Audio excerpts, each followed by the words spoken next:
सांसद डॉक्टर जयंत कुमार रॉय ने बजट को लेकर ममता सरकार को घेरा। कहा, राज्य बजट में उत्तर बंगाल में कुछ भी नहीं है, बढ़ेगी बदहाली। जलपाईगुड़ी के सांसद डॉक्टर जयंत कुमार रॉय ने बजट में उत्तर बंगाल के लिए कोई प्रावधान नहीं करने को लेकर ममता सरकार को घेरा है। Every drop of water counts. SBM Gold's water tank is the most sustainable and durable water storage solution available. Our hashtag असली commitment. उनका कहना है कि राज्य में बजट उत्तर बंगाल में कुछ भी नहीं है, जिससे उत्तर बंगाल की बदहाली बढ़ेगी। उन्होंने कहा है कि चाय बागानों से लेकर तीस्ता तक को राज्य बजट में कोई उल्लेखनीय महत्व नहीं दिया गया। हाल ही में राज्य का बजट पेश किया गया और इसके बाद से राजनीति शुरू हो गई है। इस बार जलपाईगुड़ी लोकसभा क्षेत्र से सांसद डॉक्टर जयंत कुमार रॉय ने बजट को लेकर चिंता जाहिर की है। शनिवार को एक साक्षात्कार में उन्होंने कहा कि बजट राज्य के समग्र विकास के खिलाफ प्रतीत होता है। जिस तरह उत्तर बंगाल के लिए कोई विशेष वित्तीय पैकेज नहीं है, उसी तरह उत्तर बंगाल की प्रमुख नदियों में से एक तीस्ता के लिए भी कोई योजना नहीं है। चूंकि तीस्ता नदी मेरे लोकसभा क्षेत्र से होकर बहती है और हर साल कई लोग बाढ़ से प्रभावित होते हैं, इसलिए मैंने इस नदी की उचित उपयोग और क्षति निवारण परियोजनाओं को अपनाने के लिए केंद्र सरकार के विभिन्न मंत्रियों और अधिकारियों से बार बार बात की है। तीस्ता नदी के लिए मास्टर प्लान बनाया जा सकता है, लेकिन चूंकि राज्य सरकार को इस मामले में केंद्र को प्रोजेक्ट भेजना है, इसीलिए राज्य सरकार ने आज तक तीस्ता नदी के संबंध में केंद्र सरकार को कोई प्रोजेक्ट नहीं भेजा। और यही कारण है कि आज भी मानसून का मौसम आते ही तीस्ता नदी कालिंपोंग, जलपाईगुड़ी और कुछ बिहार जिले के एक हिस्से के लोगों के बीच दहशत का कारण बनती है। इसके अलावा राज्य सरकार ने चाय पर्यटन के खिलाफ चाय बागानों की भूमि की उपयोग की सीमा बढ़ा दी है। एक के बाद एक चाय बागान बंद हो रहे हैं, जिससे निश्चित रूप से जलपाईगुड़ी सहित उत्तर बंगाल का आर्थिक ढांचा ध्वस्त हो रहा है। इस राज्य का जीएसडीपी अन्य राज्यों से बहुत अलग है। वित्तीय वर्ष 2025 और 26 के लिए राज्य बजट में आवंटित धनराशि का अधिकांश हिस्सा ऋण चुकाने और कर्मचारियों के वेतन भुगतान में खर्च किया जाएगा, तो फिर विकास और रोजगार का क्या होगा? इसीलिए मैं चिंतित हूँ। যেটা আপনি যেটা বললেন তিস্তা নদীর কথা, আমরা যদি আমি আমার ক্ষেত্র দেখব এবং নর্থ বেঙ্গলের বিশেষ করে যেহেতু আমি নর্থ বেঙ্গলের মানুষ, নর্থ বেঙ্গলের যেগুলো ইস্যু আছে যেগুলো বারবার আমরা বঞ্চিত হই সেগুলো নিয়ে আমার বলা। হ্যাঁ, এখানকার মানুষ বলছেন যে জলপাইগুড়ি লোকসভা কেন্দ্রের মধ্যে তিস্তা নদীটা পড়ে। সেগুলোর মধ্যে আপনি যেটা বললেন তিস্তা নদী একটা বড় সমস্যা। জলপাইগুড়ি এবং কুচবিহার ডিস্ট্রিক্টকে কভার করে এবং দার্জিলিংয়ের কিছু অংশ।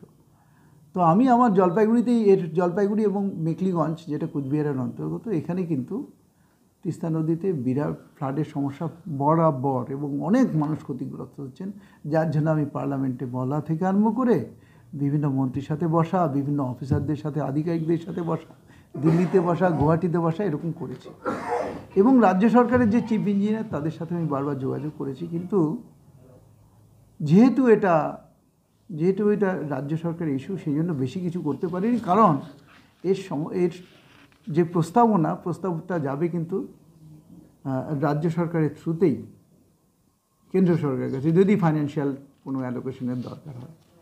কিন্তু আমি দেখলাম আমাদের বাজেটে, যেখানে আমার মনে হয় 5,600 কোটি টাকা বাজেট হয়েছে, আমি ঠিক এক্স্যাক্টলি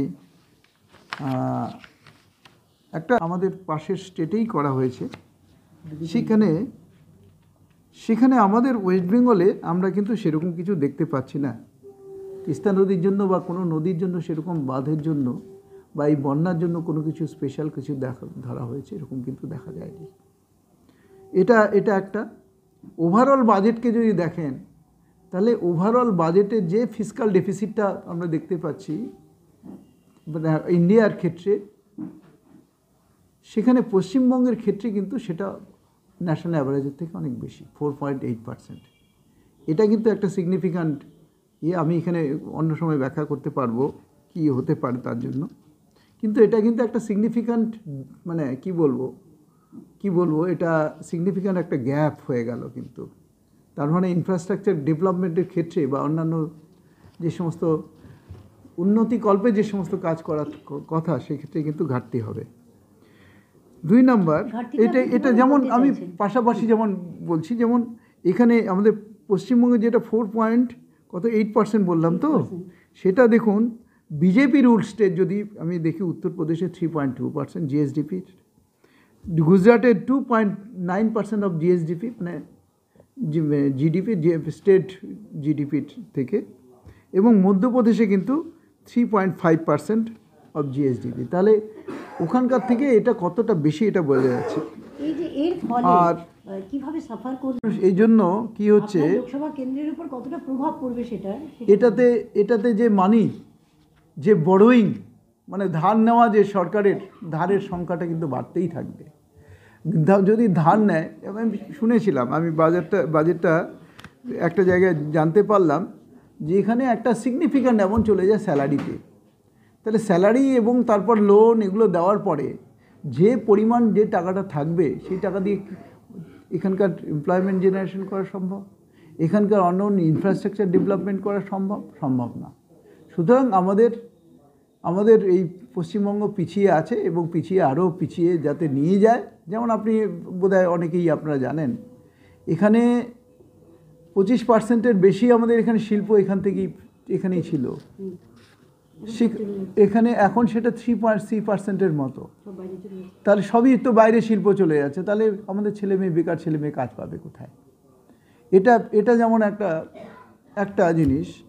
আর দেখুন, দ্বিতীয়ত নর্থ বেঙ্গলে চা বাগানের একটা বড় ক্ষেত্র রয়েছে, বিশেষ করে আপনার লোকসভা কেন্দ্রে। হ্যাঁ, তার উপরে বাজেটে কিছু না সেরকম তো রিফ্লেক্টেড হয়নি, কিন্তু চা বাগানের সমস্যা যদি বলেন, চা বাগানের আগে আমরা শুনেছিলাম যে 15% মতো মানে জমি নেওয়ার কথা তাদের করার জন্য, কিছু ট্যুরিজম সেক্টর এগুলো ডেভেলপ করার জন্য। কিন্তু আজকে অনেক চা বাগান বন্ধ হয়ে যাচ্ছে।